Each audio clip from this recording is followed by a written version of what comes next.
दोस्तों, एक लड़के की शादी ऐसी लड़की से हो जाती है कि वो उसका जीना हराम ही कर देती है और उसकी ज़िंदगी को नरक बना देती है।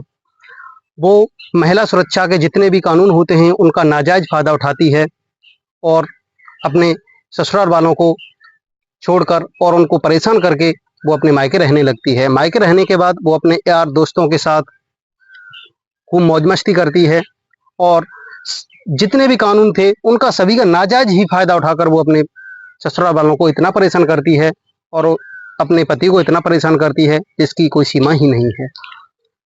पूरे 5 साल बाद इस मामला का निर्णय लेना था।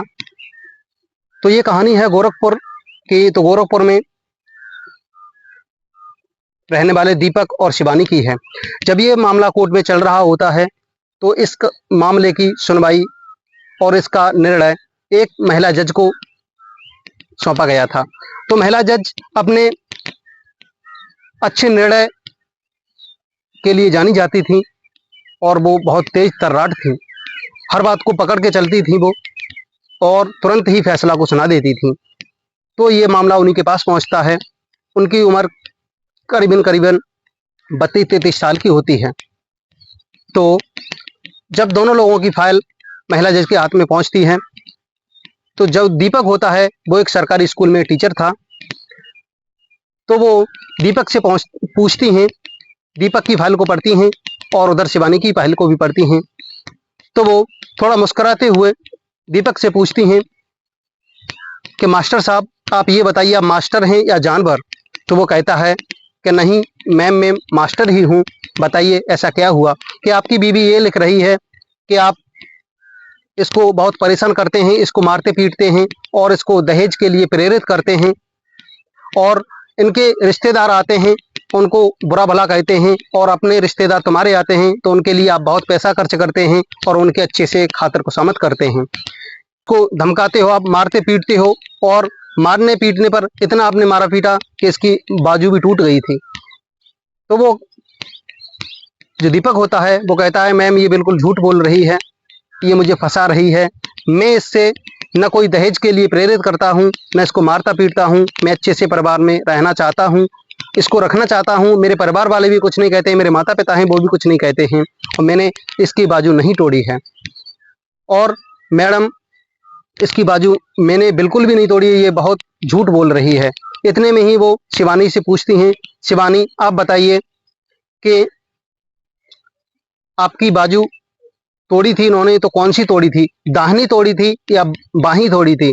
तो उसने कहा कि मेरी बाजू दाईं तोड़ी थी।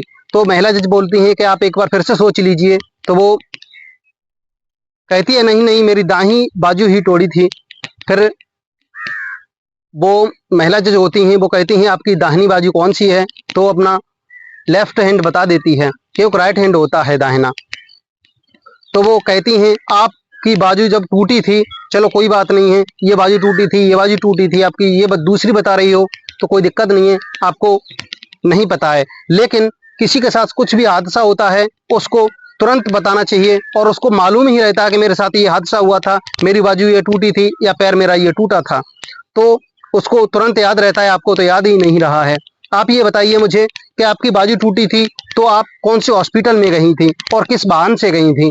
तो वो कहती है अब मुझे हॉस्पिटल का तो पता नहीं है और मुझे ये भी नहीं पता कि मैं किस वाहन से गई थी। तो वो कहती हैं कि आप ग्रेजुएट हैं, पढ़ी लिखी हैं, तो आपको इतना भी नहीं पता, क्योंकि किसी की बाजू या कोई भी चीज हड्डी टूट जाती है तो उसको हॉस्पिटल में कम से कम 1 से 2 महीना जाना आना पड़ता है।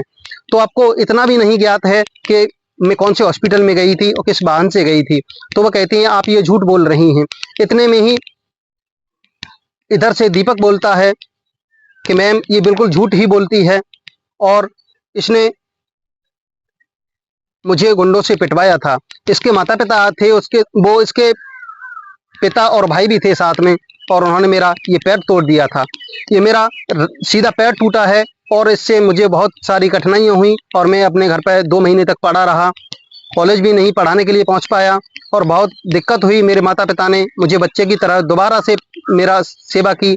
अब मैं माता पिता को कैसे खुश कर सकता हूँ? तो वो ये कहती है कि ये बिल्कुल ही झूठ बोल रही है। इतने में ही शिवानी उधर से बोलती है कि उस दिन तो आप बच गए थे लेकिन अब आपका ऐसा हाल करेंगे जो आपने कभी सोचा भी नहीं होगा। इतने में दीपक बोलता है कि मैम देखिए, आपके सामने जब ये इतनी बोल रही है तो पीछे क्या बोलती होगी। जो उसकी तरफ से वकील होता है शिवानी की तरफ से, वो कहता है कि मैम ये बिल्कुल सीधी सादी है और ये कुछ भी नहीं कहती है। उसी से वो महिला जज बोलती हैं कि कहिए वकील साहब, आप तो ये कहते हैं कि शिवानी बिल्कुल सीधी सादी लड़की है, कुछ भी नहीं कहती है। जब ये मेरे सामने इतनी बात कर रही है तो इसके पीछे कैसे क्या करती होगी, इसको कितनी धमकियां देती होगी।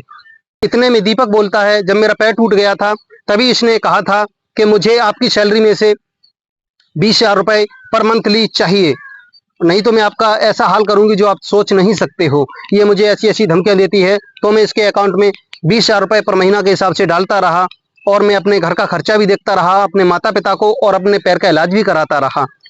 इतना परेशान करती है, बहुत मुसीबतें थी, पर ये अपने दोस्तों के साथ ये धमकियां देती रहती है और कॉल कराती रहती है इधर उधर से। इतने में शिवानी बोलती है, अभी तो मैं आपसे 20,000 रुपए लेती थी, अब मैं अगली बार जब आऊंगी तो 50,000 लूंगी आपसे पर महीना के हिसाब से, तब आपको देखती हूँ और आपका ऐसा हाल कर दूंगी जो आपने कभी सोचा नहीं होगा। आपके माता पिता का भी वो हाल करा दूंगी जो आपने और आपके माता पिता ने कभी सोचा नहीं होगा। इतने में महिला जज कहती हैं कि आप तो बहुत खराब हैं, क्योंकि मेरे सामने जब इतना बोल रही हो तो अकेले में इससे कैसे बोलती होगी, अकेले में इसका क्या हल करती होगी। इतने में ही उसके बाद वो कहते हैं कि आप इसके साथ रहना चाहती हो। जब महिला जज कहती हैं तो वो कहती है कि नहीं, मुझे इसके साथ नहीं रहना है। दीपक कहता है, मैं इसको प्यार से रखने के लिए तैयार भी हूँ और मैं इसको अपने घर ले जाने के लिए भी तैयार हूँ। इतने में वो कुछ नहीं कहती है, वो कहती है नहीं, मैं इसके साथ रहूंगी और इसको कोई लेना देना नहीं है, नहीं मुझे इससे कोई लेना देना है। तो वो कहती है, ये बताइए अब आप क्या करना चाहती हैं। तो वो कहती है कि मुझे तलाक चाहिए और जो मुझे 10 लाख रुपए और चाहिए, और मेरा सामान था वो भी मुझे चाहिए। इतने में दीपक कहता है, कौन से सामान की ये बात कर रही हैं, ये सामान तो अपना सारा कुछ भी ले जा चुकी हैं, और उसके बाद जब ये अपना सारा सामान ले जा चुकी हैं, यहाँ पर मेरे घर पर एक चम्मच भी नहीं बाकी है इनकी।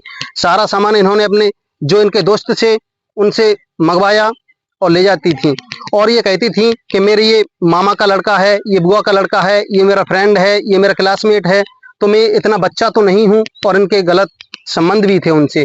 रात में वो चली जाती थी, सुबह जाती थी, नाइट में लौटती थी। मैं पूछता था तो लड़ाई झगड़े स्टार्ट हो जाते थे।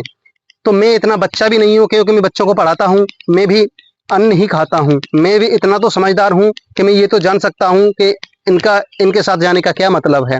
तो इसी बात की लड़ाई थी और ये मुझे बेवकूफ़ बना रही हैं। तो कहती हैं कि आपका इनके पास जब कुछ सामान नहीं है तो आप क्यों सामान की बोल रही हैं। महिला जज की ये बात सुनकर वो चुप रह जाती है। उसके बाद कहती हैं महिला जज कि आप ये बताइए, आपका फैसला, आपका निर्णय अंतिम क्या है, तो हमको बताइए। इसी पर वो बोलती है कि मुझे इससे 10 लाख रुपए चाहिए तो मैं इससे तलाक लूंगी, और नहीं ऐसे ही इसको परेशान करती रहूंगी। अब तो 20,000 रुपए पर महीना लेती हूँ, अब मैं इससे 50,000 रुपए पर महीना लूंगी। तो इसी पर दीपक कहता है कि मैम, मैंने अभी अभी अपना न्यू मकान बनवाया है, उसमें पैसा सारा खर्च हो गया, मेरे पास इतना पैसा भी नहीं है और मेरे पैर का भी इलाज चला है।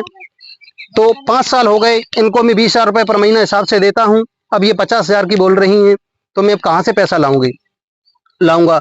तो फिर इतने में महिला जज कहती हैं, आप इसको रखना चाहते हैं तो ये रह नहीं रही है, तो आपके हम दोनों का फैसला है, आप क्या करना चाहते हो।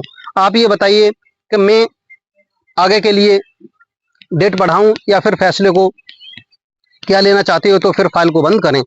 तो वो कहता है कि मैम, मुझे केवल 20 दिन का समय दीजिए। इतने में जज साहब बोलती हैं कि 20 दिन का नहीं, आपको 25 दिन का समय दे रही हूँ, आप 10 लाख रुपए का इंतजाम करिए और अपना फैसला रफा दफा करिए। इसी पर दोनों लोग बाहर चले जाते हैं और महिला जज होती हैं, वो भी कुछ देर बाद अपनी गाड़ी से निकलती हैं। तो वो कुछ देखती हैं, क्योंकि दीपक बैठा हुआ था। दीपक के सामने उसके माता पिता और वो भी थे, और शिवानी के माता पिता और शिवानी भी थी। शिवानी के माता पिता और शिवानी दीपक को बहुत उल्टा सीधा कह रही थी। वो कह रही थी, आपका ऐसा हाल करूंगी, आपको गुंडों से पिटवाऊंगी, आपका मैं मर्डर भी करा सकती हूँ, और आपसे नहीं होगा तो मैं आपसे आपकी पूरी सैलरी पर महीना के हिसाब से ही अपने खाते में ट्रांसफर कराया करूंगी।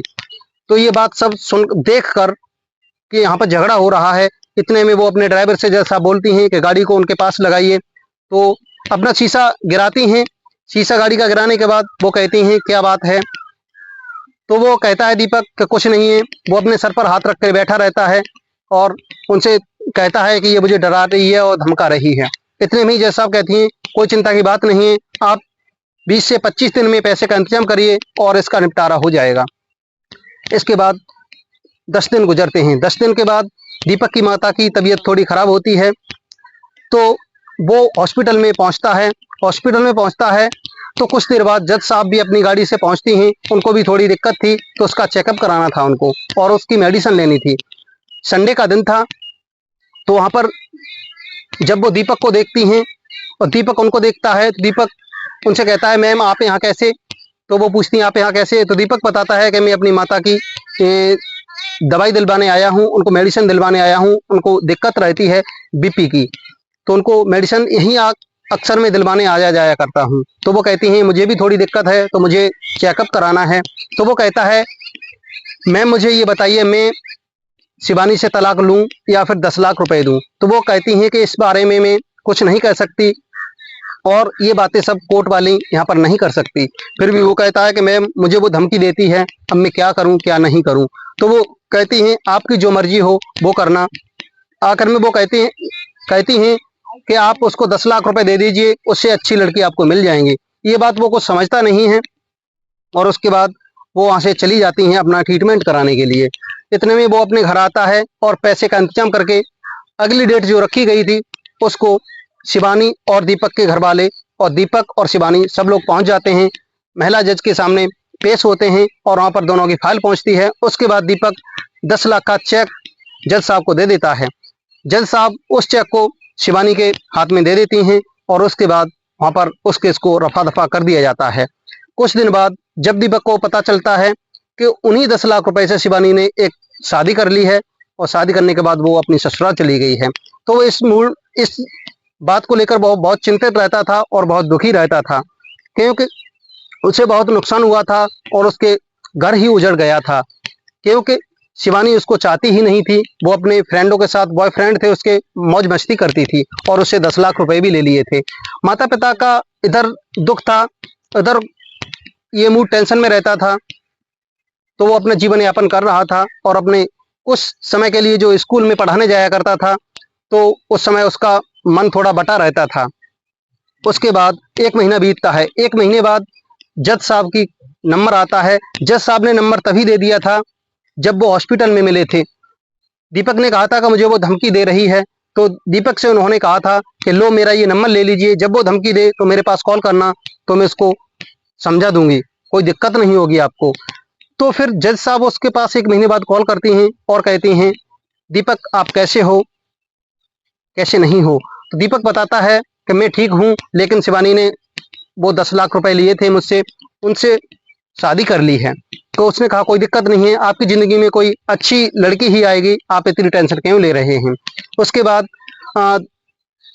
जज साहब कहती हैं कि आपके पास शाम के समय नाइट में, शाम से नाइट तक 10-11 बजे तक किसी लड़की की कॉल आएगी और आप उससे बात कर लें, शायद आपको पसंद आए।